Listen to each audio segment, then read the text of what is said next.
అడుత్త park పొరాదిరుక్కై, అనుకూలురైనటువంటి వాళ్ళకు కూడా సమీపించి ఇలా చెయ్యి ముట్టుకోవటానికి పాదం వీలు లేనట్లుగా అలాంటి సుకుమారమైనటువంటి ఆ రామచంద్రుణ్ణి సువేషతాం, తాపస వేషం, తాపసీ వేషంలో ఉన్నాడు. తపస్వి వలె ఉన్నట్ట రామచంద్రుడు.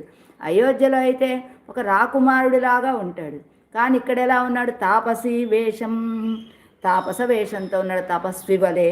దదృశు విస్మితాకారాః విస్మితాహన కరణరాయి కొండు కండార్గల్, విస్మితాంతఃకరణరాయి కొండు కండార్గల్.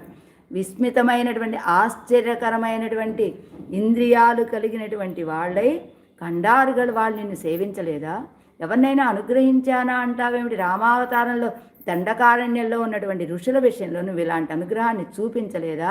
నీ యొక్క తాపసీ వేషాన్ని వాళ్ళకి దర్శింపచేయలేదా? అది ఎలాంటిది? విస్మితాకారమైనటువంటి విస్మయనీయమైనటువంటి ఆశ్చర్యకరమైన ఆ రూపాన్ని వాళ్ళకి చూపించావా లేదా? ఆర్తాన్యన్నిల్, ఎవరండి